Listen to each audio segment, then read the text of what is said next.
piece, but of course, don't let anyone else know. know. No, secret's in. Okay. So, there we go. Greetings and salutations, everyone, and welcome to another episode of You Can Agree With Me or You Can Be Wrong. This one is being recorded live at Shikacon 2016 in Bristol, Virginia, and my guest this week is voice actor extraordinaire, Mr. John Swasey. Thank you for appearing on my little thing. Well, thank you very much for having me. And we should point out that we are in room 212. And we are recording this on a camera's front face. That's right. So today's topic came to me right before opening ceremonies when I was talking with John, and he was looking at the cover to Hayao Miyazaki's Storyteller's Journey, which is still available if you're looking for copies. And we were talking about, in particular, The Boy and the Beast, the new film by acclaimed director Mamoru Hosoda. And John here was the voice of the Beast in The Boy and the Beast. Yes. Kumatetsu. A lot of times as voice actors, we get asked, like, what's your favorite character to voice? And we've always got a lot of favorites, but we never really pick one. It's usually the stock answer that we always give is, it's the one I'm working on currently. But I can honestly say that my favorite voice right now that I did, my favorite character, is Kumatetsu from The Boy and the Beast. And it's really because it is such a beautiful film.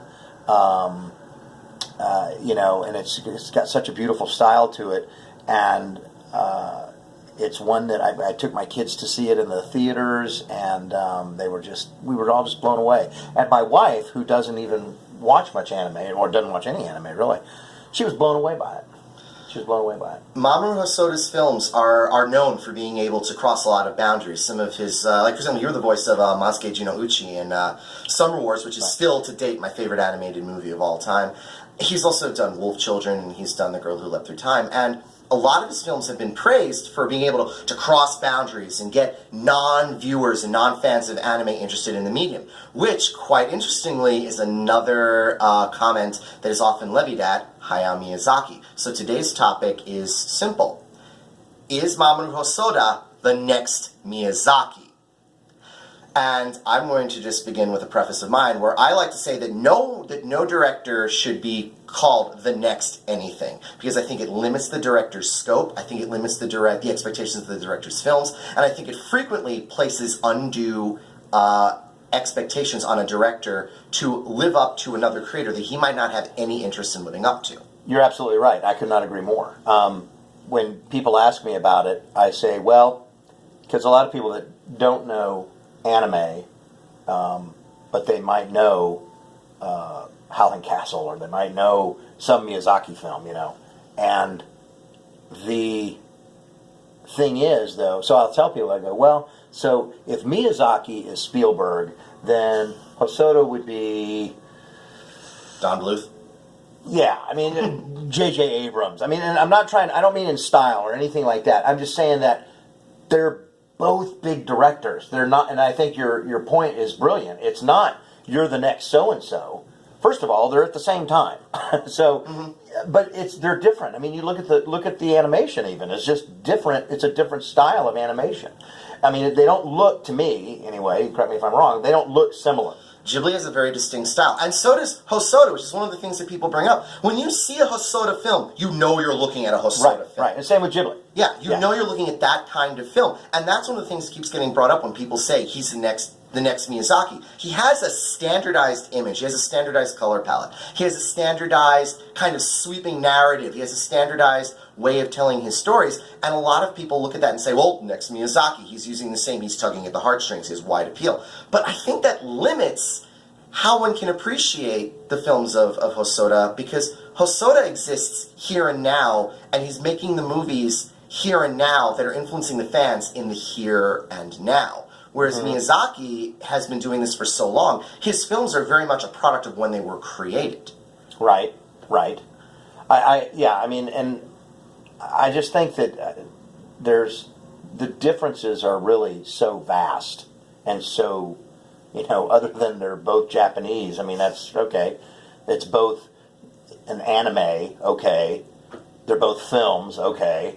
But really, that's about it. I mean, they're just so distinctively different to me that, you just can't say one is, I mean, that's the next, And I think just really it's a way our society likes to compare things like that. You're the next so and so.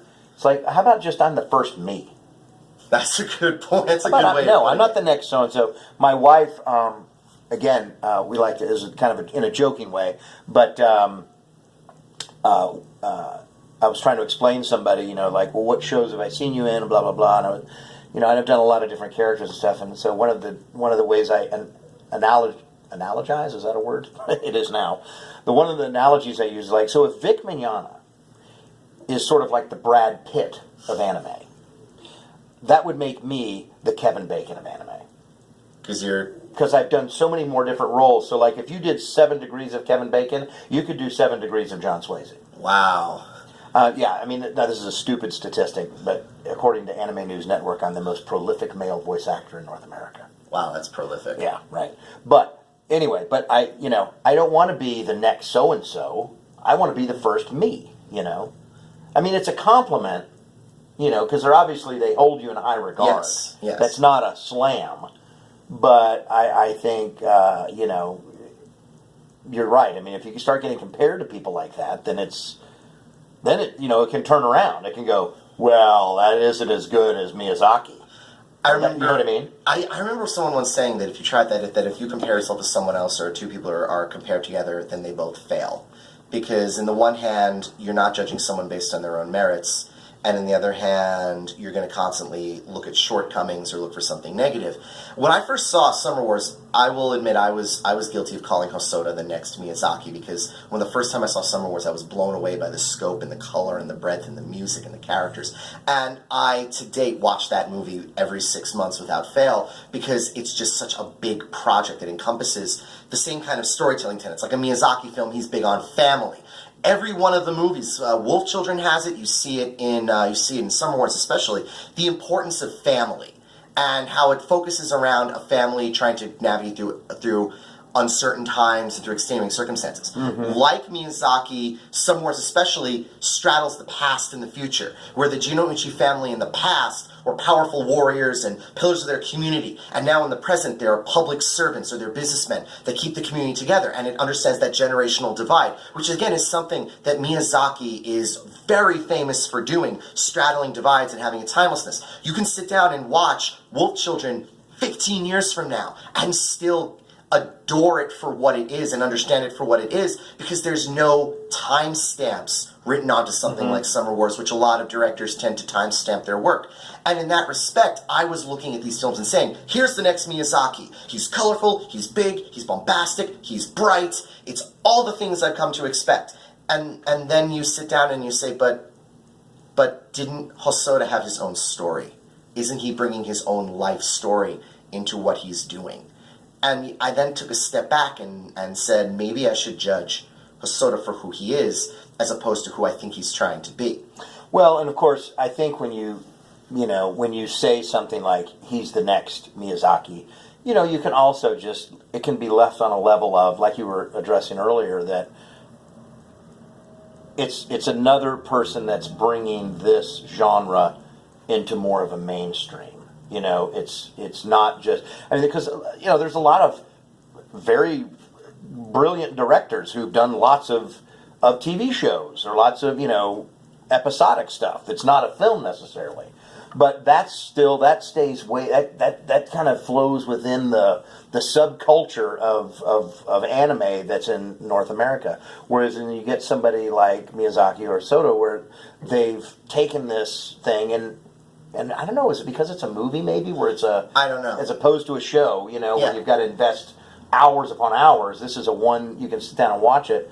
But it is more Miyazaki. But I also think, I will say, to me, one of the greatest accomplishments as an actor for me is when this whole thing about doing The Boy and the Beast, which was done by Funimation up in Dallas, and I live in Houston.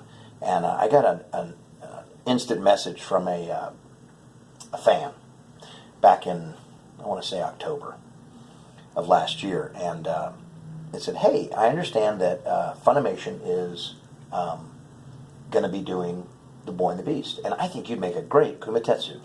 And I was like, well, that's very kind of you. Unfortunately, that's not really the way it works. I have to audition. I have to even, if it's available, whatever. So I contacted them, and they said, yeah, and we're going to hold auditions. So they sent me the sides, and I really researched it. I looked up, I didn't know that much about Hosoda because I just didn't. So I did a lot of my homework, and I really read up on him, and I listened to a lot of the Japanese actor that did Kumatetsu. And not just that role, but like what are some of the other things he's done, and just really try to get it. And that audition had to go to Hosoda. Wow. So I feel like, wow, I got picked to do that by the guy, the man. And that to me was one of the greatest feelings ever. See, that's another Miyazaki thing.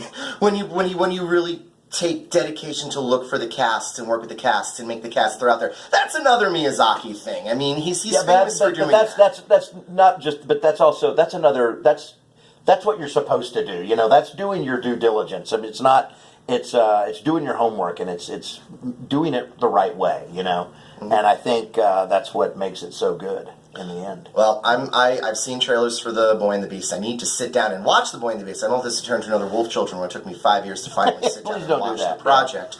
But I've seen a lot of trailers, and it looks like a really fantastic movie. So now that I've moved on from Hosoda, I don't want to compare Hosoda. Now my new one is Makoto Shinkai is the next Hayao Miyazaki, because he's even more Miyazaki-like than Hosoda was. I was going to say, why don't you do? Is he the next Hosoda?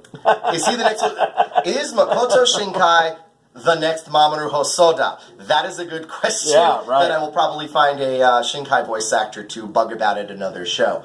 But I would like, I'm gonna reiterate. I'm just gonna go back on that and saying I don't think it would be fair to compare Hosoda and Miyazaki, because while they use a lot of the same methods and they can be seen as having a lot of similarities in character, they're very different directors that approach the source material in different ways.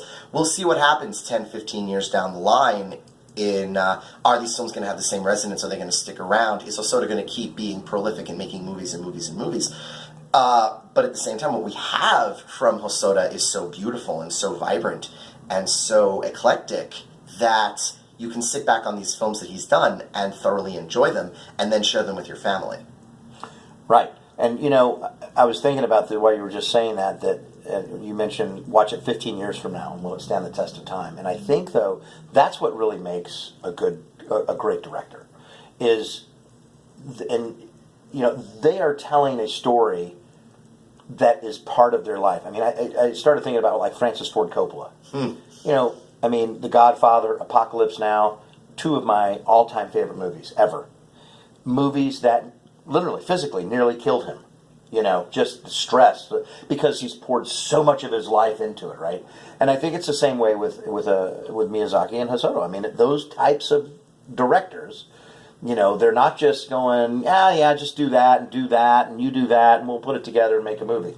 It's their vision from the moment that spark goes off till the final frame of the film is done. It's their vision. And I think that's, if you want to say, draw the comparison, if they're alike or if somebody is the next so-and-so, it would be in that they probably have the same work ethic. But and they both got started in the trenches. One of them started at Toei Doga during the golden age of television anime, and one of them worked on Digimon. Right. And someone once told me that The Boy and the Beast is like an old Digimon movie that was just completely gutted, rewritten, and recreated into something completely new and beautiful. Well, because now he has the freedom to tell the stories he wants to tell. Yeah. And I'm fairly certain that in the anime industry, you don't always have that level of freedom. No, you don't. And I mean, just in storytelling in general, it's very difficult. You look at Hollywood. I mean, look at all the things that are retold and rehashed and told over in a different way. And we hear all the time. It's like, can't they come up with something new? But that's to me, that's also where that style comes into play. Is because, maybe, if somebody asked me, like, well, what's the story about? And I said, you know what, in a nutshell, think of Karate Kid meets Jungle Book.